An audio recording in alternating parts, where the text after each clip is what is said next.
দর্শক, সেই রাজনীতিতে 111-এর পদধ্বনি শুনতে পাওয়া যাচ্ছে। যে ফখরুদ্দিন মঈনুদ্দিন সরকার 111 করে ভারতের সঙ্গে আতাত করে শেখ হাসিনাকে ক্ষমতায় বসিয়ে বিদায় নিয়েছে, সেই 111 সরকার আবারও আসতেছে বলে গুঞ্জন উঠেছে। এই সম্পর্কে আলোচনার জন্য আমাদের সঙ্গে আছেন জনাব জনাব শরীফুর রহমান ভাই হচ্ছেন পিএইচডি স্টুডেন্ট। তিনি লিনিয়াস ইউনিভার্সিটি সুইডেন থেকে যুক্ত হচ্ছেন আমাদের সঙ্গে। জনাব শরীফুর রহমান, এই যে সোহেল তাজ, যদিও তিনি গুরুত্বপূর্ণ না, তিনি বলতেছেন যে সংঘাত হলে ক্ষমতা দখল করে নিতে পারে সেনাবাহিনী। মির্জা ফখরুল ইসলাম আলমগীর বলতেছেন যে 111 চলে আসতে পারে। আজকে উপদেষ্টা মাহফুজ আলম তিনি বলতেছেন যে 111-এর পদধ্বনি শোনা যাচ্ছে। আবার হঠাৎ করে রাষ্ট্রপতি চুপ্পু জুলাই বিপ্লবের পক্ষে দাঁড়িয়ে গেলেন। তিনি বলতেছেন যে ফ্যাসিবাদী অপরাশনের বিরুদ্ধে আগস্টই হচ্ছে চূড়ান্ত বিজয়। আমি না মিল পাইতেছি না। আমার কেমন জানি আউলা ঝাউলা লাগতেছে যে কি হচ্ছে। আসলে কি একটা 111 সরকার আসতেছে?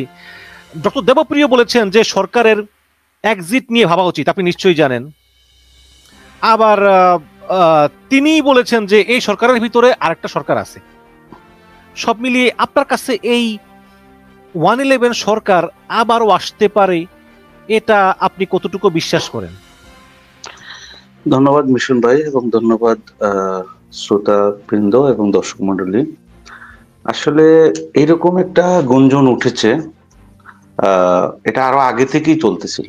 আপনার যখন শেখ হাসিনা পালিয়ে যাওয়ার পরে যখন আনসার বিদ্রোহ হইল, তখনও এরকম একটা গুঞ্জন উঠেছিল যে ওয়াকারুজ্জামান উনি দেশে ছিলেন না, দেশে এসেই উনি ক্ষমতা দিয়ে দিবেন।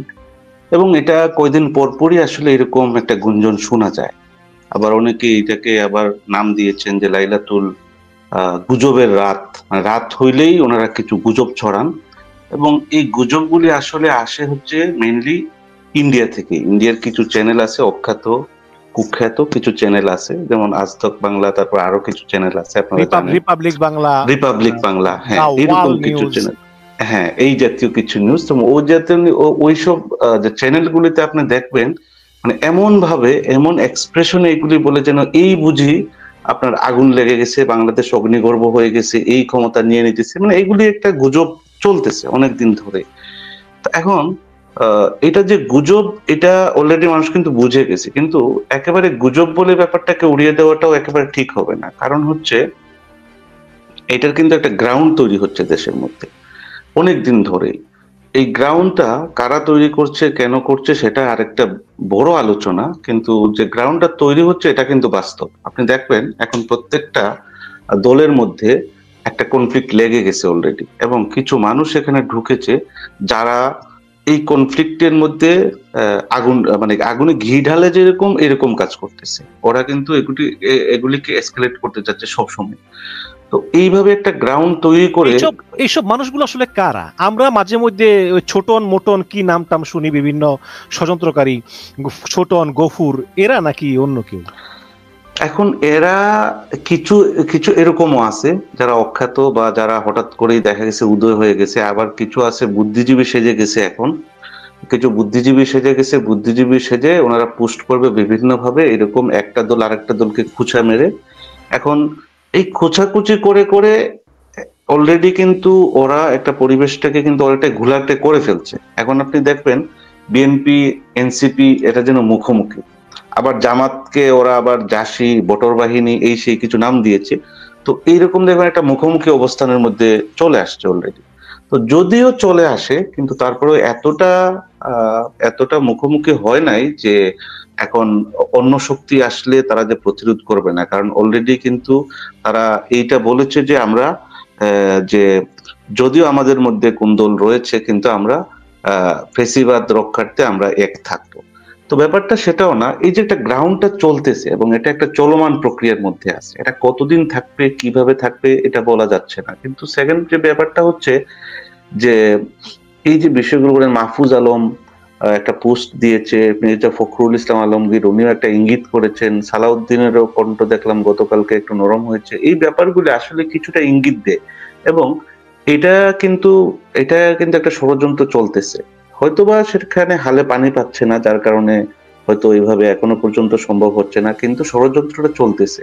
কিন্তু এখানে যদি যারা এই কাজগুলি করার জন্য চেষ্টা করতেছে, আমার মনে হয় ওরা যদি কোন একটা শক্তি পেত, পশ্চিমা শক্তি বা অন্যান্য শক্তি পেত যে যেখান থেকে সাপোর্টটা যোগাবে, তাহলে কিন্তু এটা এটা শুধু গুঞ্জন হিসাবে থাকতো না, এটা হয়তোবা বাস্তবেই হয়ে যেত।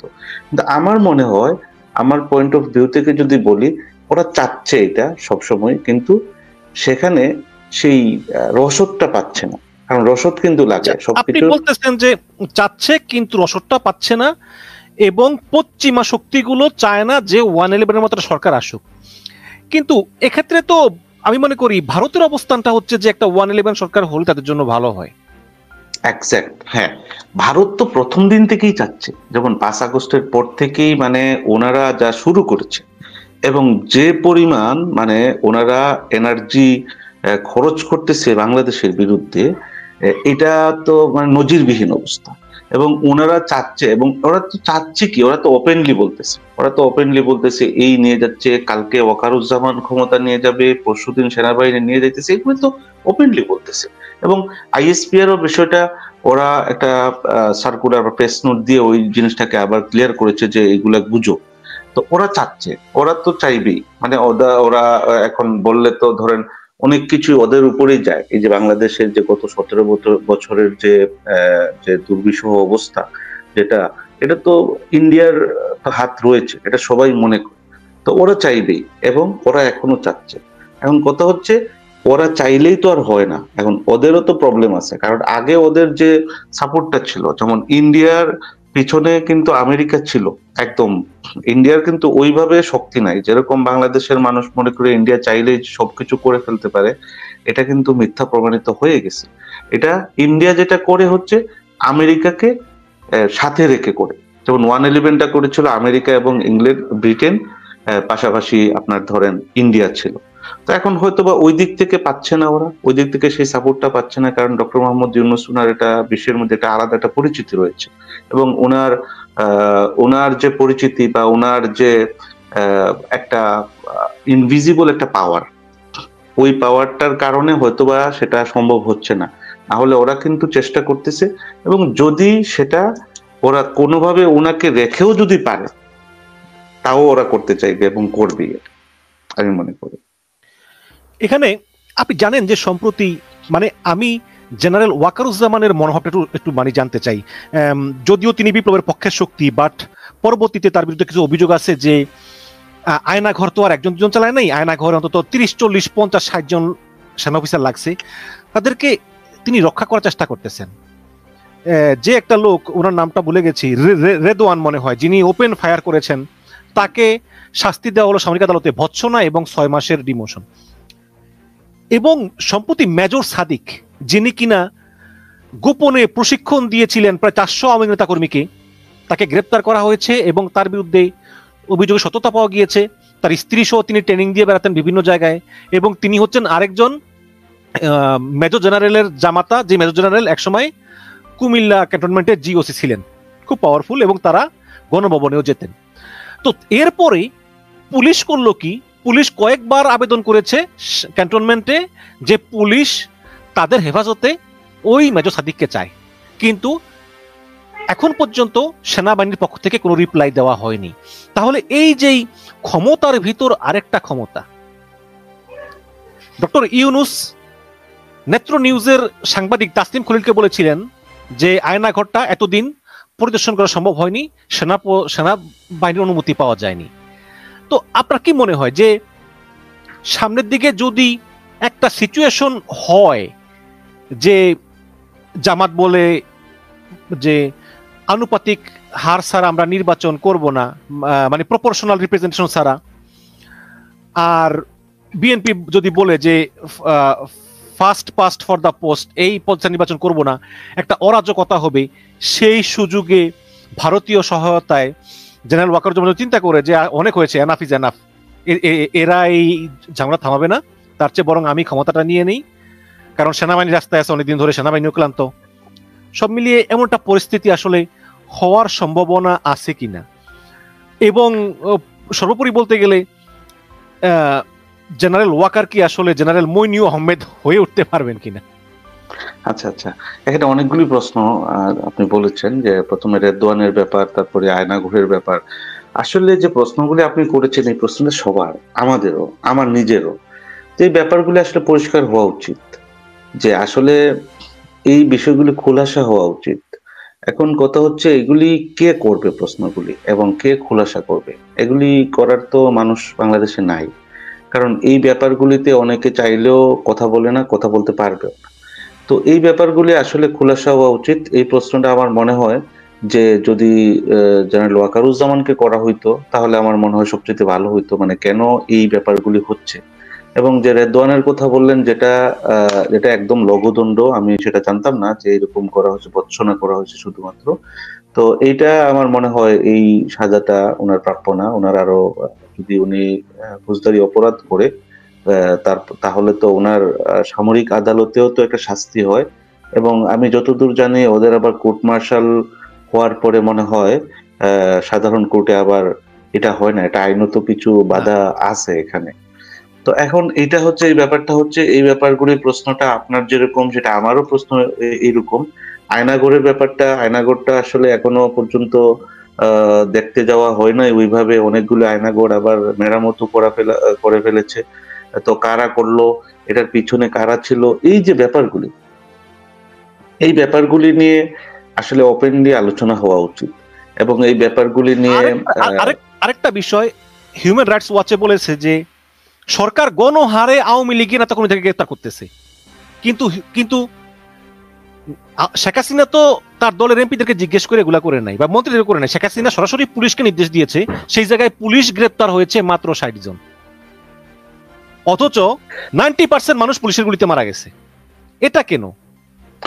হ্যাঁ, হিউম্যান রাইটস ওয়াচ, তারপরে যে মানবাধিকার সংস্থাগুলি রয়েছে, ওরা অনেক কিছুই বলে।